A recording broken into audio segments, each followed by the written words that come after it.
Welcome everybody to the first ever Manhattan Mondays. We have Darren Canton, the founder of Future Stars Baseball Organization. Everyone knows him for all the time and effort he puts into the community, helping kids reach their dreams of college and beyond. Darren, let's just get right to it.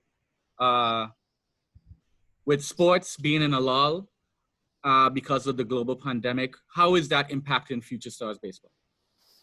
Well, it's definitely has an impact where we normally probably would have had our travel going on to Florida, even Puerto Rico, for the guys to get the reps and additional exposure. So obviously that can't happen right now. And even to college coaches or scouts maybe coming in, we do our clinics every so often throughout the year to again work with some of our guys, and we just can't do that at this point, So it's definitely been a setback. In a general sense, how has the pandemic really impacted baseball? Yeah, it's definitely an impact. I mean, on so many levels, from high schoolers not having a high school season. You may have a kid in 12th grade that needs to have this season so you get an opportunity to go to college next year. It's an important season, so he doesn't have that season this year. The professional guys, some of the minor leaguers, this is their paycheck, just like everybody else has a job, this is their job. And with having a minor league season, that's you're not getting paid. You have to go find a job like everybody else, So, and in terms of the guys that's turning professional, the draft, there was a major impact in the draft where usually there are 40 rounds in the draft. Gives guys a lot more opportunity to get in. This year was cut down to 5 rounds. So if you weren't selected in 5 rounds, all of those guys, you're going to head to college. So they're expecting just a load of players, especially in the junior college levels, just because of the pandemic. Division I players are getting an extra year of eligibility. So the seniors who would have been finishing this year will be able to come back next year. But then you have guys that's graduating who's coming in from high school. So, it's going to be different. It's going to be interesting to see how everything plays out. So definitely will be a challenge. You spoke about the limitations because of the quarantine in terms of being in contact with your, I guess, the people in your foundation in Future Stars, being able to train them hands-on, one-on-one in the field. Are you doing something different in terms of that? Are you doing Zoom meetings with them? Are you giving them stuff they could do at home? No. So actually what we did was we broke down to a small group of about four players and kind of doing some one-on-one in person. We were respecting the social distancing for the most part, but just conditioning. It was once to maybe twice a week. But I am introducing a virtual scouting program with the Future Stars because it's going to be very difficult for scouts to get out and see players for the next 6 to 8 months, probably, maybe even longer. So through our network of scouts and some good people that I work with, we're going to be able to put together videos, as you're well aware of, James, of which you have done for me in the past, but have them actually evaluated virtually by professional scouts to get written reports and just get feedback on what things they could do to improve and so forth. And we're going to extend that to colleges, exposing, I'm widening that service to softball as well. But be able to market some of our players and players across the Caribbean as well to colleges and pro scouts using this new method. In the past it was a showcase, which we still do when things open up again. But this virtual thing of using direct people that we been in contact with over the years, and they're all on board. The scouts from the Mets and Rockies, college coaches in Florida, Oklahoma, all those were on board to be a part of this. That's what seems like a really awesome program that you have going, especially it's the quarantine. It seems like making us get creative a little bit. Right. And that when you said you had the conditioning sessions that abide by social distance guidelines, what are some creative things you're doing with the guys to make sure that you're in line with the guidelines? Yeah, so, it's just based on, at one point we're using a private property, and just have the guys, sectioned off, spaced out. We just have them running cone drills, just different conditions, keep the movement, keep the feet going. You don't have to be up on anybody. It's not like basketball or football or soccer where that contact. We hit off a tee. They could put the ball on and swing. So we just have to get creative and just to keep it going for a while until we see what was really going on, especially in the VI with the pandemic and the infections and so forth.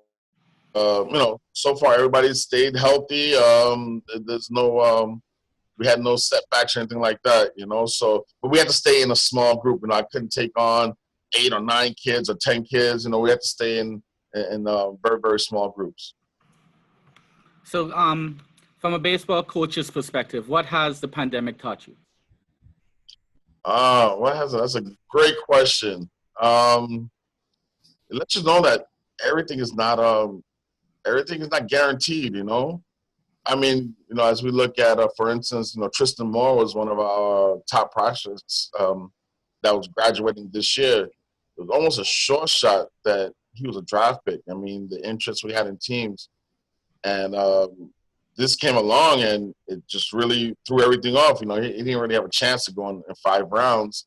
And he still would have an opportunity after going through college and so forth. But it really lets you know things aren't guaranteed. You have to capitalize on the moment. You get an opportunity.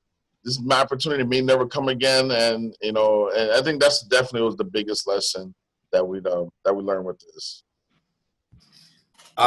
When you are able to resume practice with like a full team, what are you most looking forward to?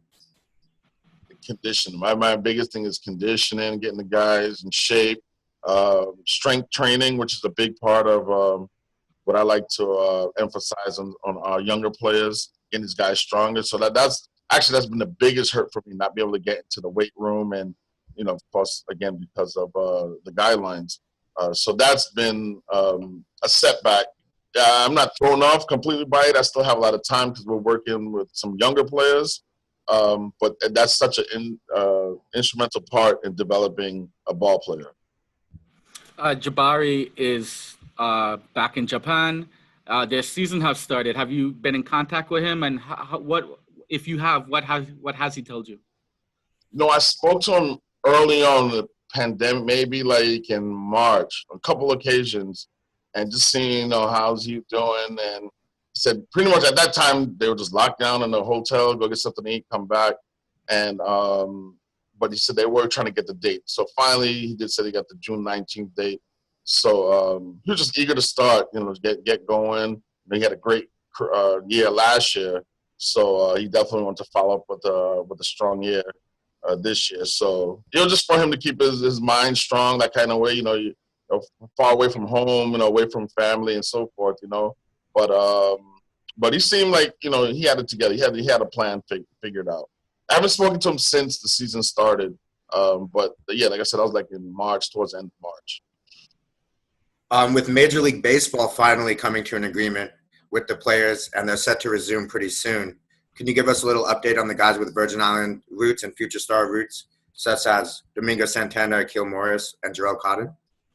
Yeah, and well, Domingo, briefly speak on social media, all those guys are just ready to go in and compete for playing time. Jarrell was in position to earn a position in that rotation with Chicago going into the spring. So they're just going to pick up from where they left off. Everybody has to earn that playing time, and it's a grind. Of course, it's going to be shortened, and it's going to be interesting to see how everything plays out. But those guys are definitely eager to get out on the field and compete.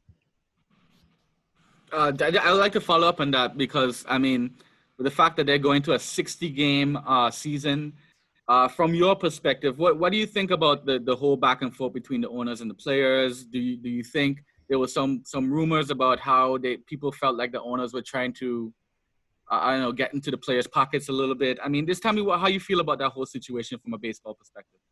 Well, that's a good question. Well, you know that the Baseball Players Union is one of the strongest unions, period. in America. So they're not going to lay over lightly.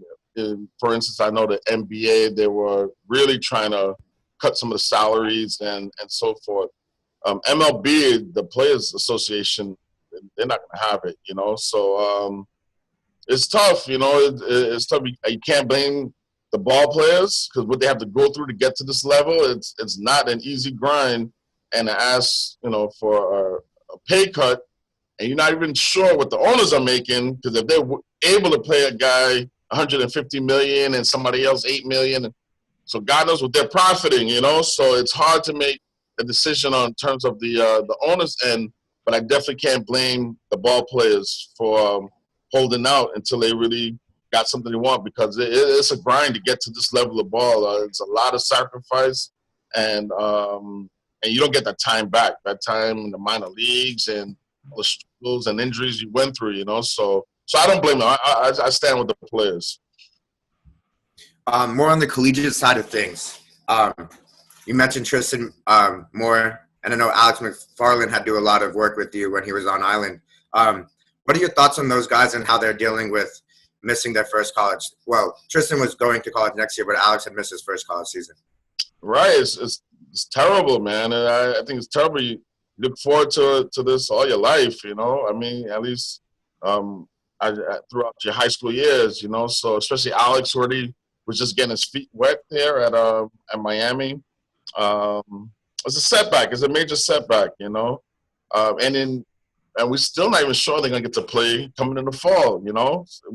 With Florida and the cases are erupting, it's still not any guarantee that this fall season will open up. So it's a major setback. Those guys work so hard.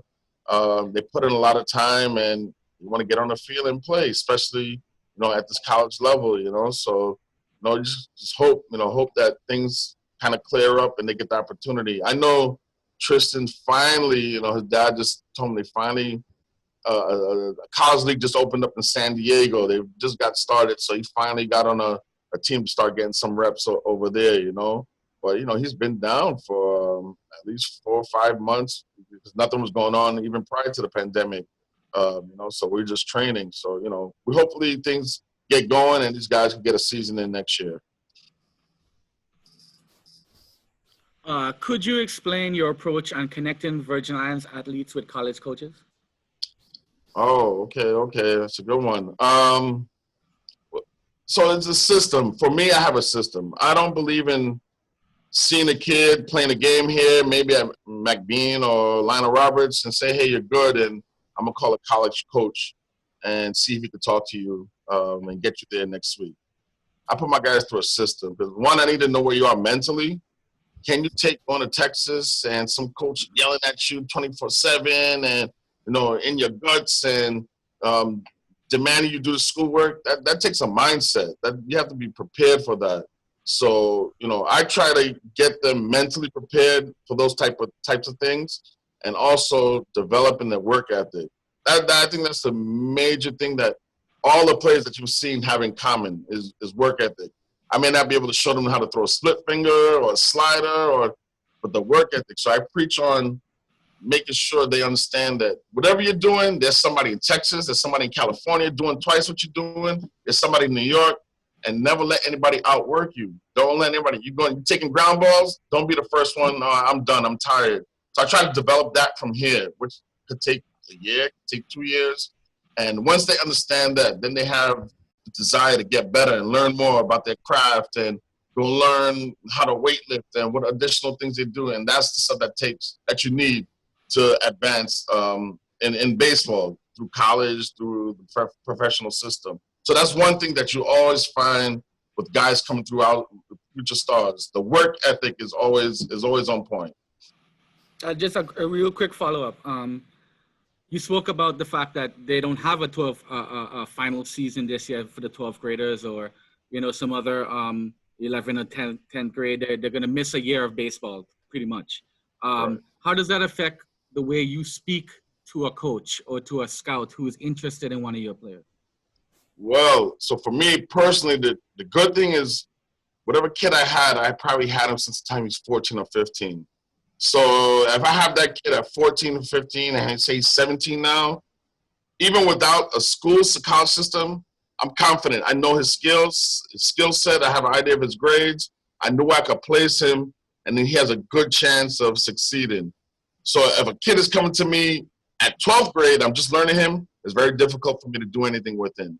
So it's like a 3-year process that that it takes for me to really mold a kid and have an idea, where can I take a chance? Because at the end of the day, you don't want to send a kid somewhere and find out he's not mentally ready. That coach would not want to play from you again, you know? So I have to make sure I understand where these guys are mentally, and if there's some downfalls or some weaknesses, we try to work and strengthen them, you know? So that's a good thing of getting players for me. I just started to get them younger now at 13, 14.